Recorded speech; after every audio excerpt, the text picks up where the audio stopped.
Markets fall asleep in front of the Fed meeting.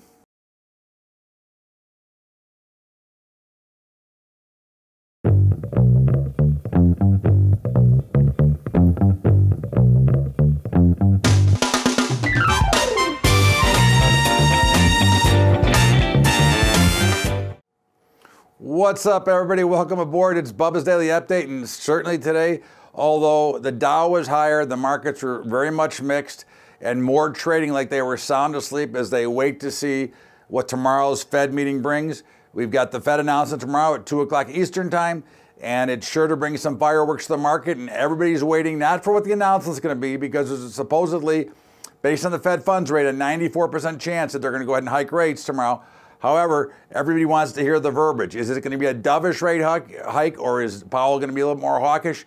That will really determine it, and I will say this. Look for 3 moves. Look for the first move off the reaction. Look for another move, and then look for the real move at the end. But at the end of the day, today was just really brutally quiet. Not a lot going on. The Dow led and leaned more to the upside. The NASDAQ leaned more to the downside after getting pounded early and then coming all the way back, but still leaning towards the sell side. S&P was right around the flat line, and of course, the Russell was lower. So again, we've got a market that is very much confused and waiting right now. But again, this action is very consistent with the market tops. And that's what we continue to say, that we look for market tops. I heard somebody today say that they didn't think that the markets would go and test the lows. I would take the other side of that trade. I do think we're going to test the lows. And again, I don't think we're breaking down to zero. I'm not looking for a major movement, but I do think that we are going to end up in a major correction, and we will take the lows out. You'll see a rally, and then you'll take new lows out. But that's how I see it coming forward. In the meantime, the bonds, once again, were lower. No surprise. We've been selling bonds here since we started. All right. You've got gold, once again, extremely weak. Again, this just bodes to, if it gets through 1,300, 1240 is in the playbook.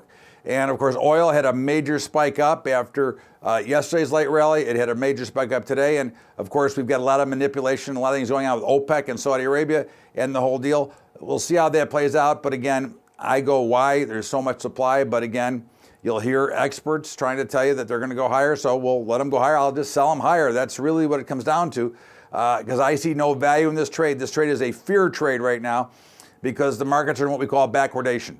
And again, we've been there for a couple of months now. So again, it's hard to time that out, but that's what you're seeing. You're seeing the front month, which should be the cheapest of the bunch, to being the most expensive.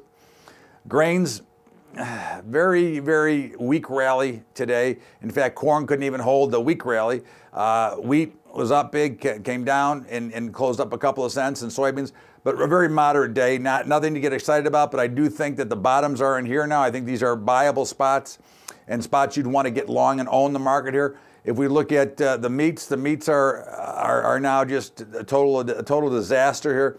I would say this: if tomorrow morning the meats open higher, I will liquidate my longs and move on, because I think that would be a sign that they're going to still go lower yet. If they do open lower, which is what I'm expecting, and maybe even a little bit of a flush to the downside, I'll take the pain and then look to buy some more and look for them to go back up. But that's the key. We want to watch how the market opens tomorrow.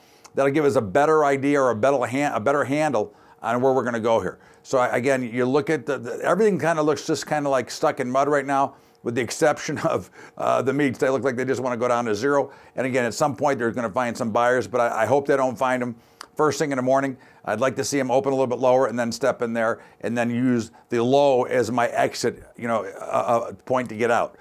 Bitcoin looked like a little rally, and as we said yesterday, we think that it's now found a bottom. So we'll look to be a buyer of cryptocurrencies if you trade in that space. I think it's a great spot to be into. But overall, again, really, I guess we're just really waiting for the Fed. There is not a lot of stuff happening, and volumes have dried up to almost zero right now. Again, this is very typical of a market waiting for an announcement, and they're waiting to see. Now, they priced in what they think is going to happen, and they priced what they think is going to be said. Other than that, we'll watch and see what happens. In the meantime, this is Bubba's Daily Update, and as always, I thank you for being here. I want to remind you of my high school investing program. If you'd like to help out, all you got to do is go to Patreon, patreon.com/Bubba Trading. We'll be glad to help you out, and of course, give you a free week of our advisory service. And also, don't forget to get to the Bubba Show every single day from 4 to 5 Eastern Time at libertytalk.fm. Have a great day, everybody. Thank you so much for being here. This is Bubba's Daily Update. We'll see you tomorrow after the Fed. Have a great day, everybody. Thanks.